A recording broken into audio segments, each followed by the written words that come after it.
Hello, folks, and welcome back to our channel, The Second Look, the channel for hobby photographers that want to get a little bit behind the scenes, that want to get better in photography every day.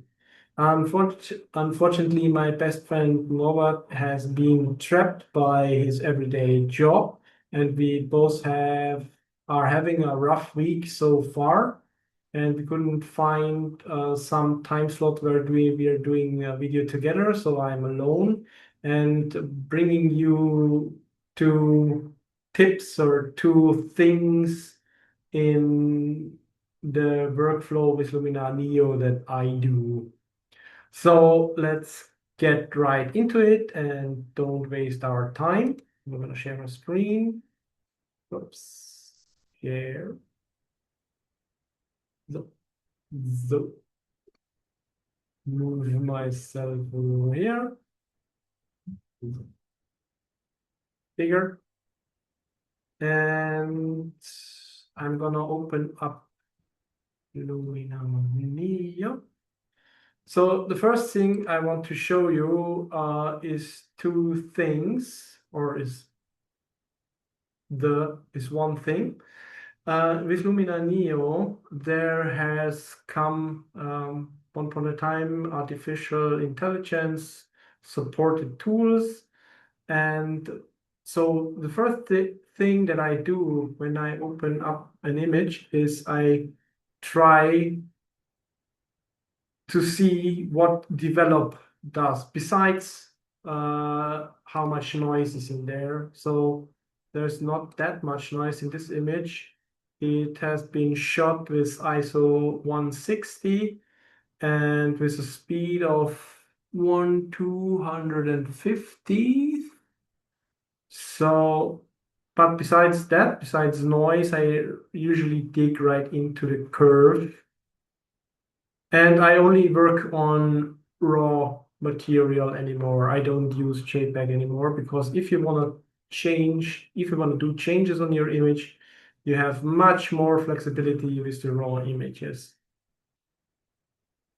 So, and there is this button in Luminar Neo that's auto adjust. And this works sometimes pretty good and sometimes pretty bad. So in my opinion, that's pretty bad. Example, I don't know why. Come on, zoom out. I think maybe because there's a lot of dark space or darker space behind this sunflower.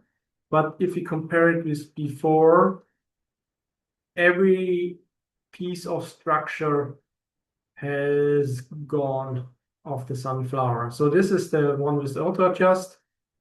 This is the one without, and we still here, we have a lot of structure in the sunflower. In the center, we have a huge range from orange going to yellow, bright yellow on the outside of the petals. But if we do that, then it's all mishmash and it's all gone. So in contrast, I have another image over here. This is just for mobile phone. And there's also sunflower and just trying to catch up this one with this little fly over there. It's, as I said, it's just done with the mobile phone and it's not very sharp. But let's fix on the colors here, and they are, well, a little bit similar than the one before. And if we switch here to develop and go to auto adjust, and we see the corrections were very, very minimal and everything. So they're so minute that they are not even recognizable on first sight. So that's the one before, that's now. And I think this is really a little bit of improvement even because we have a little bit more structure and a more light towards back, light towards dark in here. So I think this improved even a little bit. Let's go and zoom out again. So this is before and this is now. So I think here it worked quite good. So the sky is a little bit darker than before. And in general, I think it's a little bit more homogeneous. What I wanted to show you with this is that this auto adjust sometimes works very, very good for me, and sometimes it's really bad. Nevertheless, I often use it as a parameter for my image, what's wrong and what works and what does not work that good. So afterwards, I'm usually resetting it and doing my own tweaks anyway. With curves you see here, there's a lot of dark missing, black is missing entirely. So maybe I would shrink it even here a little bit and tweak the curve to the lower end. I really like the darker look always, the one that is more saturated, but I also think that it's a subjective matter, so it's a matter of taste. So that's the first thing I wanted to show you. And the second thing I want to show you is just a little bit how I would maybe progress about the collection. And this is no educational advice in terms of how photography is taught. It's just how I approach an image if I come home from a field trip and I have an image and I don't know how good it worked out. And this is actually really an image so this is from last week at my favorite brook. And the first thing that I saw was this dragonfly. And of course, this one is very small. And I had cranked it up because it was already late in the evening. It was already 6 o'clock in the evening. So I had to crank up the ISO already to 1600 because I was there shooting ducks and the coots. And then I even found a nutria, which I did not expect at this brook. So here you can see it. I even found this nutria, which was very, very surprising for me. But going back to this dragonfly, I haven't taken a closer look, but so let's dive into it. So I open this one up, and of course it's quite small, so let's crank it up to 100%. And we can of course immediately see that it's very, very noisy. So then I go and uh, put out the noise. I usually go with the suggestion here. I think the suggestion for Luminar Neo noiseless work quite nicely. This is also calculating quite quickly. The algorithm is quite fast there. In contrast to Super Sharp, Super Sharp has to do a lot of calculations, and the notebook that I'm working on is not the most powerful. So we're gonna have to wait here even a little bit for noiseless. And Super Sharp, you would even have to wait for maybe a minute or something like that. Noise should be corrected quite soon. Ta-da! So, and this actually was not that bad. So it's much better than before. If you take a look before, it's very, very noisy. And it's quite soft. But it's also still quite sharp. I like how the color, so the sun was really, I was standing in the proper angle towards the sun, so maybe there was an angle, let's say 10% between me focusing to the dragonfly and the sun shining on the dragonfly, which you can even see here. It's reflected here. These are spots reflected from the sun over its body here and over there. So then let's go and see what develop does with autocorrect. Ooh, as I said, that's bad. That this does not work at all for me. So return immediately. Then maybe crank it up here. And since there's also no white color here, and maybe bring it down here a little bit. I think this is starting to look nice. Here the reds are coming out quite intense. So I will even go down further more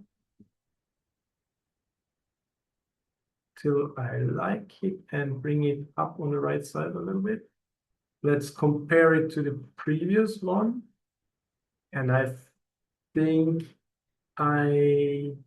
even though I mashed up this stuff over here, so it's not so much differentiation as before, but I think I like it quite a lot. Maybe a little bit softer on this one, but just a little bit. I like this very much.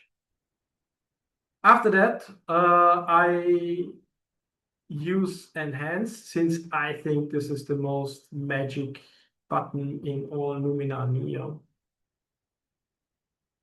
We always have to wait a little bit since I'm also recording, and it seems my graphics devices is a little bit under stress. Let's compare it to before. This is if you click up here, as you may know, this is only the comparison step to always before to the previous one, in our case to develop. If you push here, it's the entire stack that we modified. So I just go here, and this doesn't do much. I think the background is a little bit darker. So I think we are quite at the end of that. And we don't have to do anything with water. We don't have to do anything with landscape. There is nothing there. So I think I might leave it there. What I will do, and I think I then have to cut it out a little bit, is I will sharpen it. I think I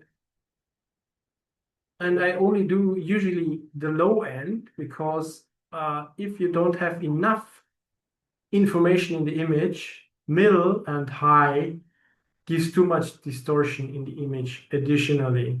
So you have to have a lot of information up front, which I think I have sufficient for low at least, and for middle and high, you really have to have more information in the image. And if you have a noisy image, this information gets lost before. So I usually go for low. And I press the button and then I shut up, and I will cut that down in the video.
Hey, we're back, and this took about 4 minutes to do so.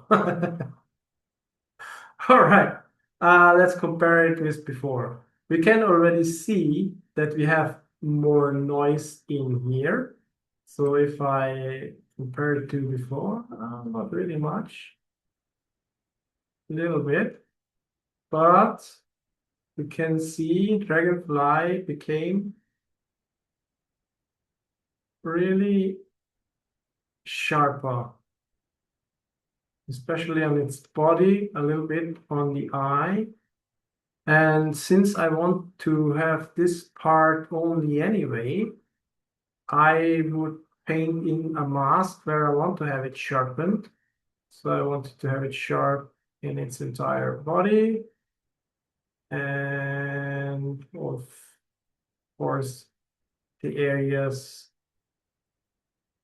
of the wings and its feet.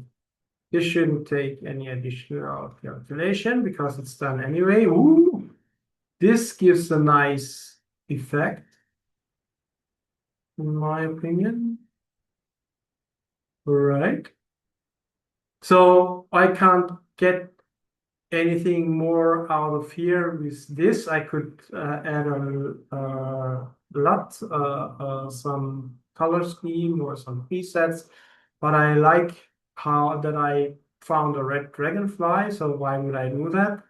The only thing left is that we can crop, of course, the whole space.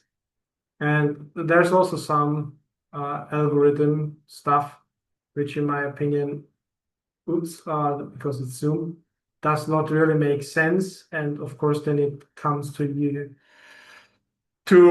your taste, what you want to have seen in your image. And I think we are going only for a very, very small part. We are setting it in the middle, maybe a little bit to the right. Apply. How big is the image? I want to see that. 3000 by 2300, 5 by 23. So I think that would be too small for having it on a poster, maybe. Uh, I don't know if that would work, but so, and I just wanted to demonstrate how I usually approach when I come back and got the images from my SD on my computer. And let's compare it to the version before. So this was entirely before, and this is now.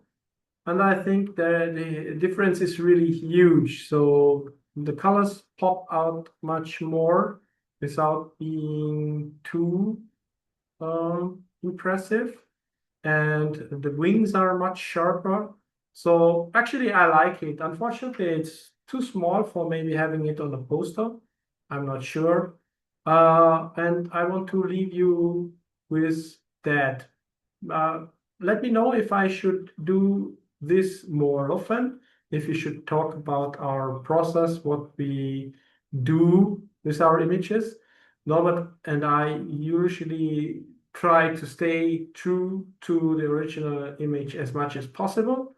We do use a lot of curving if to our liking, We do bracketing with the camera and with software, so doing HDR shots.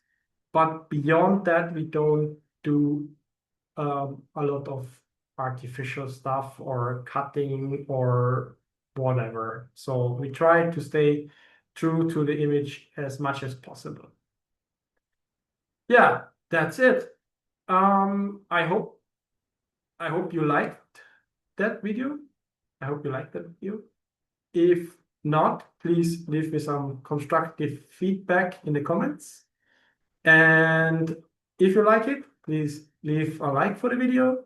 And if you want to see more of us, what we are doing, please also hit the subscribe button and the bell button so that you get reminded.